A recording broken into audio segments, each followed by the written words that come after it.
Mesdames, Messieurs, bonsoir et bienvenue à cette autre édition de votre émission En route pour la présidence. En route pour la présidence, c'est l'émission de votre chaîne de télévision HTV pour vous permettre de suivre en temps et en heure le déroulement de la campagne électorale en vue du scrutin présidentiel du 7 octobre 2018. La campagne électorale donc telle qu'elle va, ses acteurs, ses faits majeurs, ses enjeux et son jeu, c'est dans cette émission En route pour la présidence. C'est sur cette même antenne tous les jours, du lundi au vendredi, à partir de 16h. Tout de suite, le menu de cette dernière édition de cette première semaine de campagne, mobilisation tous azimuts, à 8 jours de la fin de la campagne électorale en vue du scrutin du 7 octobre 2018. Les candidats sont sur le terrain, dans les médias traditionnels, sur Internet et dans les médias sociaux. Son, couleur et ambiance de la campagne électorale. Le bulletin de nouvelles de la campagne, c'est en première partie de cette émission. Puis en deuxième heure, eh bien, nous recevrons Madame Aïcha Inoua. Elle est l'une des communicatrices du candidat du parti Univers à cette élection Cabral Libye. Madame Aïcha Inoua est notre invitée pour la rubrique La parole est à vous. Merci, mesdames, messieurs, de nous conserver votre fidélité. Installez-vous confortablement car tous nous sommes en route pour la présidence.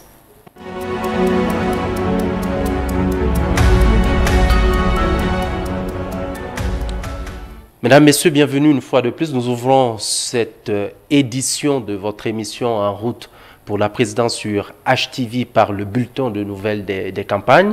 Et nous commençons par le MRC, dont le président Maurice Kamto, qui est donc son candidat également à cette élection présidentielle. Il se trouvait hier jeudi à Garoua, dans la région du Nord, pour communier avec ses concitoyens venus nombreux découvrir son projet de société pour la nation camerounaise. José Emmanuel Elundou nous fait le point de cette étape de la campagne du candidat Maurice Kamto dans ce reportage.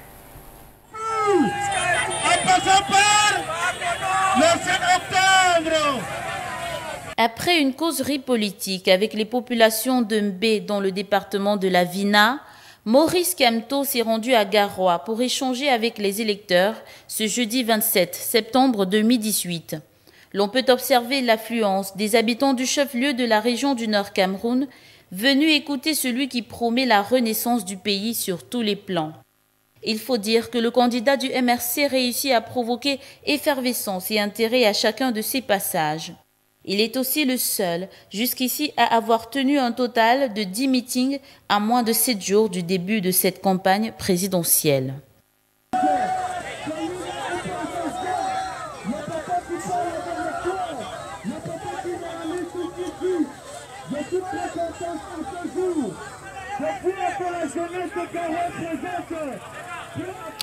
Toujours en rapport avec la campagne de Maurice Kamto, le candidat du MRC à cette élection présidentielle, eh bien, les dernières nouvelles font état d'un changement de programme et d'itinéraire.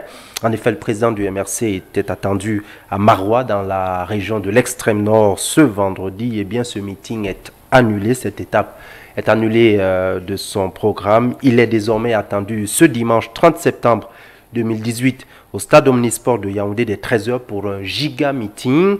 Au même moment, du côté de Francfort, en Allemagne, son parti tiendra un meeting pour présenter et défendre le programme de son candidat à la présidentielle 2018. Derrière chaque candidat à cette élection présidentielle se cache une dame, un personnage central et important et à découvrir. Et votre émission En route pour la présidence ouvre donc aujourd'hui une série pour vous permettre de découvrir ces dames, ces compagnes de candidats à l'élection présidentielle. Pour cette édition, nous vous proposons le portrait de Julie Kamto, l'épouse du candidat du MRC. José Emmanuel Elundou, une fois de plus, nous parle de cette militante de la première heure du candidat Maurice Kamto. Suivez plutôt son reportage. Madame Kamto qui passe juste là devant vous. Madame Kamto que vous apercevez là, qui vient, qui est à Edea aussi, pour accompagner son époux, ici même à Edea. Le couple Kamto est bien là. Là voilà, avec le pas du MRC. Voilà, c'est pour vous tout ça. Julie Kamto, l'épouse du candidat du MRC à la présidentielle 2018, est une militante pour le moins discrète. Néanmoins, sa présence à elle seule suffit à exprimer son engagement pour son époux et sa détermination à le soutenir au cours de sa conquête à la présidence du Cameroun. En effet, depuis le samedi 22 septembre 2018, jour de lancement de la campagne présidentielle, elle est aux côtés de Maurice Kamto qui compte déjà à son actif au moins 10 meetings dans les régions du littoral, de l'Est et du Nord. C'est avec le sourire et beaucoup de sérénité que cette potentielle future première dame regarde son époux transmettre son message d'espoir aux populations du Cameroun. Quoi qu'il en soit, Julie Kamto a donné le ton en tant que première militante et soutien du président du MRC.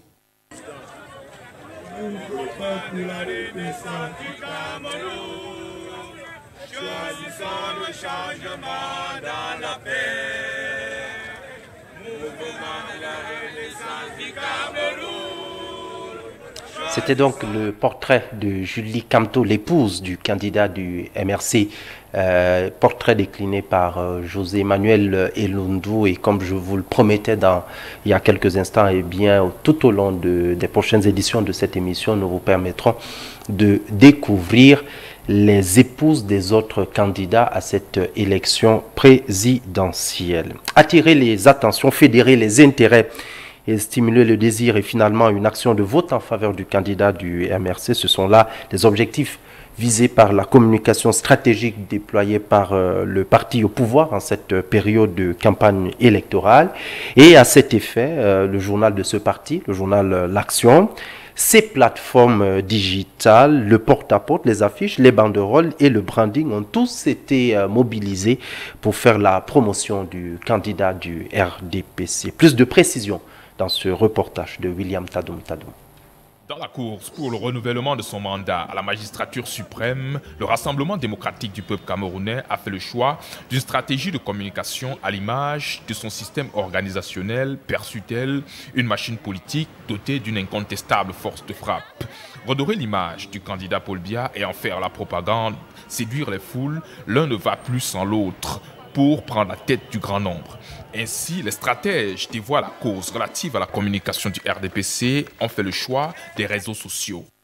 Facebook, Twitter, Instagram, WhatsApp, site web, dans l'optique de publier l'actualité de la campagne jour après jour. On se souvient bien que le président Biya avait annoncé sa candidature par un tweet. Les plateformes numériques du RDPC sont animées 24 heures sur 24. Lorsqu'on quitte l'univers virtuel pour le cadre matériel, le branding, les affiches, les affichettes, les banderoles, les autocollants, les polos, t-shirts, écharpes, casquettes font leur effet. De Yaoundé à Bokito, de Tokombéré à Debouncha, l'image du candidat Biya est omniprésente. Les slogans ne sont pas en reste. Ils véhiculent un message de suprématie. La force de l'expérience, le septennat des grandes opportunités, le lion ne recule pas, tout le monde en parle. Dans son rapport avec sa cible, le RDPC utilise son tabloïd L'Action, un journal mensuel de 16 pages, pour assurer la promotion et l'image de son candidat. L'une des véritables stratégies de communication du Parti de la Flamme, c'est la proximité dans la sensibilisation. Les militants et militantes, depuis plusieurs jours, procèdent par la méthode du porte-à-porte pour accéder à la cible et la sensibiliser. La stratégie de communication du Rassemblement démocratique du peuple camerounais se veut riche et diversifiée, à la dimension de celui que les militants et les militantes de ce parti appellent déjà le grand champion.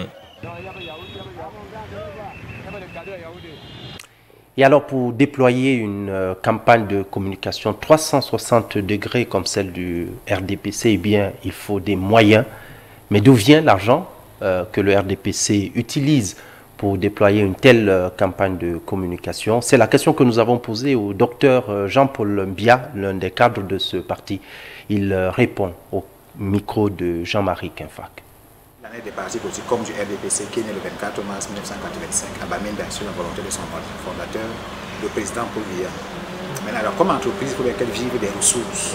Alors quand je regarde les statuts du RDPC, effectivement, la charte de l'association politique, notamment, on se rend compte que le RDPC vient d'avoir des financements de ses membres. Le RDPC reçoit comme ressources également des dons et des legs. Bon, dans le cas d'espèce, pour revenir maintenant à quelque chose de plus pratique, on se rend compte qu'en fait, on a observé depuis à peu près plusieurs semaines, pour ce qui est de la campagne électorale, campagne présidentielle du 7 octobre 2018, on a observé dans la plupart des structures du RDPC qui comptent en son sein 374 sections, évidemment à peu près un peu plus évidemment des sous-sections, des cellules, des comités de base et des cellules. Alors, donc, il y a eu des levées de fonds dans la plupart des sections du RDPC, d'abord au niveau des départements et même au niveau des différentes sections. Par exemple, on s'est rendu compte qu'à l'évidence, il y a donc une mobilisation générale pour ce qui est des fonds. La deuxième chose maintenant, c'est que pour ce qui est au niveau du RDPC, le RDPC reçoit également des fonds des partenaires. Il y a par exemple le Parti communiste chinois qui a eu envoyé notamment des biens matériels pour appuyer vraiment l'action du RDPC, des ordinateurs, un matériel informatique consistant de bonne qualité pour soutenir l'action du RDPC. Il n'y a pas seulement le Parti chinois, il y a même d'autres, par exemple le PDGE, Parti démocratique de Guinée équatoriale, du président Obiangema, qui a également apporté un appui logistique au niveau du RDPC. Maintenant, pour ce qui est du financement, pour revenir au fonds proprement dit, alors je vais faire comprendre qu'en fait, le RDPC vit notamment des fonds de ses membres, des cotisations, et des cotisations au niveau du comité central, versées par tous les membres du RDPC, d'abord au niveau de la présidence nationale qui verse également ces cotisations. Le docteur Jean-Paul Mbia, cadre du RDPC, qui expliquait comment le parti au pouvoir arrive à financer sa campagne, et notamment sa campagne de communication 360 degrés au cours de cette campagne électorale. Le docteur Jean-Paul Mbia était au micro de Jean-Marie Kinfac. Le candidat du parti Univers à cette élection, Univers c'est bien Union nationale pour l'intégration vers la solidarité, Cabral Libi, ne cesse de provoquer des marées humaines après chaque meeting. Ce matin, au siège de la permanence de ce parti, il y a eu une réunion avec ses camarades militants de ce parti.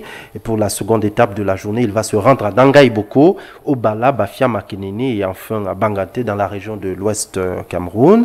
Au cours de ce périple, Cabral Libi va faire de multiples arrêts, notamment à Mbandjok, Ebebda et Ambessa. Agenda donc chargé, comme vous le constatez. Mais il faut financer toute cette activité, tous ces déplacements. La campagne électorale du candidat Cabral Libi, candidat donc du parti Univers, est, comme vous avez pu le remarquer, le voir dans nos précédentes éditions de cette émission, spectaculaire, très inspiré d'ailleurs des campagnes américaines. Une question qui taraude l'esprit des Camerounais dès lors, d'où proviennent les ressources nécessaires au financement de sa campagne? Question a été posée à Aristide Eko, le secrétaire général du mouvement 11 millions de citoyens, qui est donc le mouvement à la base de la campagne de Cabral Libi. Aristide Eko répond aux questions de Lynn Tchakounte. La source de financement déjà du mouvement 11 millions dont je suis le coordonnateur, c'est les cartes, c'est les contributions. Nous avons eu à faire des levées de fonds dans des communes ou par deux sociétés de téléphonie mobile. Voilà nos sources de financement. Et parfois, il y a des personnes tierces qui décident de nous aider, mais en termes de budget, quelque part, on n'en a pas un logé. Donc, c'est des citoyens comme vous et moi qui donnent de leurs 1000 francs, de leurs 100 francs, de leurs 500, qui contribuent au projet depuis qu'il a commencé il y a 1 an, 2 mois maintenant. Le budget qu'on a fait, on en a déjà fait peut-être 5. Il y a une fois, quand on était encore très zélé, on dépassait le milliard. Et puis, quand on a commencé à voir les réalités en face, il a diminué progressivement. Mais aujourd'hui, on peut dire que notre budget s'élève à 200 millions par là. Aristide Eko, le secrétaire général du mouvement 11 millions de citoyens, mouvement citoyen, mais à la base de l'engagement politique du candidat Cabral Libi. Il était avec Lynn Tchakounte. Le candidat du Social Democratic Front, le SDF, principal parti d'opposition camerounaise, est aux côtés des populations de Kousséri, Maltam, Ouaza, Moura et Marois. Ce vendredi 28 septembre 2018, son objectif, séduire les potentiels électeurs et les convaincre de voter pour lui le 7 octobre 2018. On fait le point des activités du candidat Joshua aussi dans ce reportage de Audrey Kwebe. La campagne électorale officiellement ouverte le 22 septembre dernier s'intensifie à quelques 10 jours de la présidentielle du 7 octobre prochain. Le candidat du Social Democratic Front, Joshua Ossi, est parti à la conquête de l'extrême nord. Ce matin déjà, des meetings géants et des démonstrations de force sont faites afin de convaincre les électeurs et les derniers indécis de voter en faveur du SDF. En dehors du programme déjà élaboré pour les descentes dans les quartiers et les environs, l'état-major du parti de Nijon Fundi dans l'extrême nord multiplie les concertations et la définition du mode de travail pour une campagne réussie. C'était donc le reportage de Audrey Kwebe qui faisait le point des activités du candidat du SDF à cette élection présidentielle. Joshua aussi, et c'est avec elle que nous mettons un terme à ce bulletin des nouvelles de la campagne. Nous marquons une courte pause, mesdames, messieurs, ne nous quittez pas. Tout de suite après, nous donnons la parole aux acteurs de cette élection et comme je vous le disais en introduction de cette émission, nous recevrons Madame Aïcha Inoua. Elle est l'une des communicatrices du candidat du Parti Univers, Cabral Libya. Tout de suite.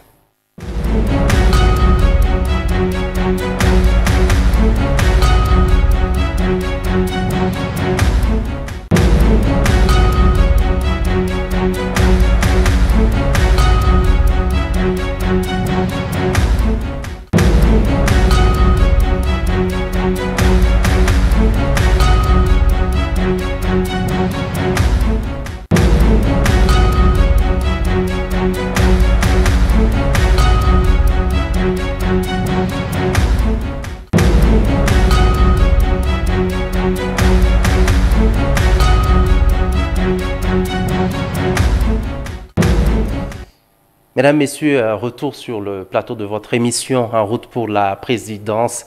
Nous sommes ensemble depuis 16 heures et c'est le moment d'accueillir un des acteurs clés de cette campagne électorale pour la présidentielle du scrutin présidentiel du 7 octobre 2018. Et nous recevons Madame Aïcha Inoua. Bonsoir Madame. Good evening, sir. Merci de nous honorer de votre présence sur ce plateau. Thank you very much. It's such a pleasure to be here with you. Et c'est aussi un honneur pour nous de vous avoir parce que nos téléspectateurs d'expression anglaise seront ravis de votre bilinguisme. Alors, vous êtes l'une des communicatrices du candidat du Parti Univers, le candidat Cabral Libya. Avant de venir ici, qu'est-ce que vous faisiez depuis le matin? Thanks so much once again. Before coming here, I was in our QJ. Yeah, we actually working on the campaign, which is actually on ground, how the strategy is put in place, you know, make sure that everything goes on smoothly with a lot of security, especially with what is happening in our country. We put so much measure in order that everything should be done in a very calm and serenity way. Alors, votre candidat est où en ce moment? Actually, as I'm talking, our candidate, Cabral Libya, is actually in Bafia.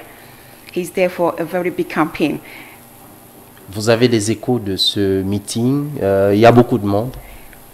Exactly. So many people. Before coming here, I received a message.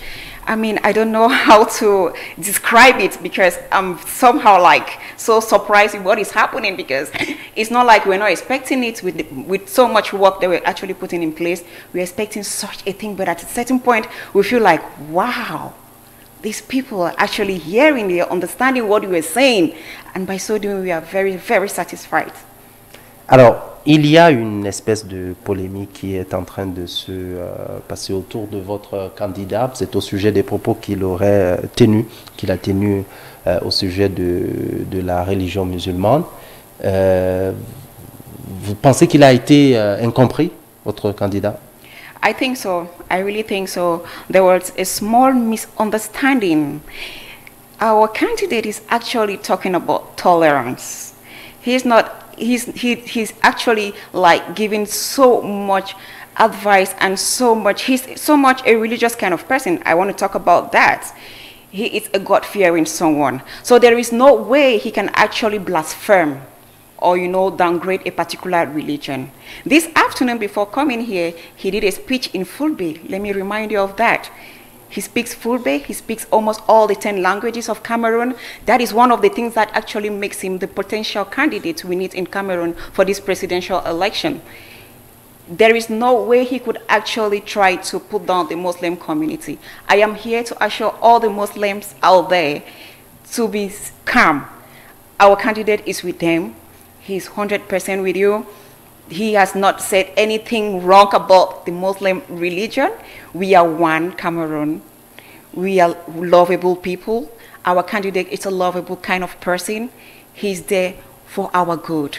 He's there to make sure that all the Cameroonians live peacefully, especially in all the 10 regions of Cameroon. We're talking most especially with the things that have been happening in the Northwest and Southwest. He's so concerned about that. Thank you so much for this particular question. Pourquoi est-ce qu'on voterait Cabral Libby le 7 octobre 2018 et pas un autre candidat? For so many reasons.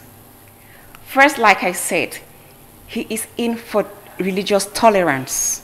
He is in for peace. He is in for the youth, regarding the fact that he is himself a youth.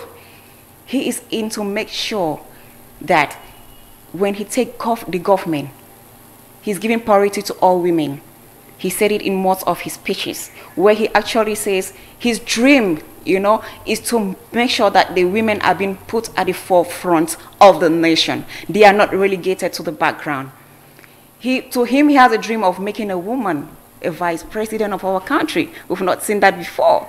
I mean, women should be very happy about that. I hear it standing, I'm so happy and proud for that particular point. We have to vote Cabral Libby because of our system of education. He is bringing a new system of education whereby we're going to learn our 2 official languages, which is English and French. And alongside, we're going to incorporate our national languages, which is thereby encouraging and portraying our beautiful culture that we have. We know we have so many cultures in Cameroon from the 10 regions that we have. People need to see it. People need to feel it.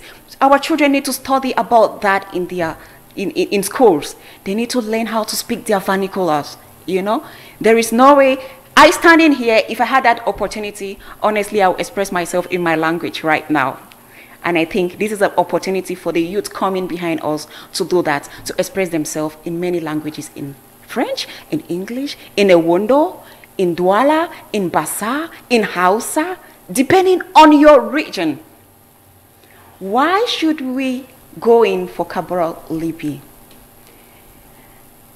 We are facing a lot of difficulties in Cameroon. I think this is a time for us to have a change. It is a time for us to live in a society free, with freedom. It's not like there is no freedom right now, but we are somehow caged. I will give you an example.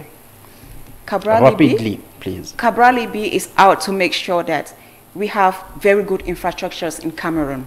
Our roads, he will make sure everything is in good state. Our houses, rents should go down. You can't actually compare the prices of house rents and the salaries of civil servants.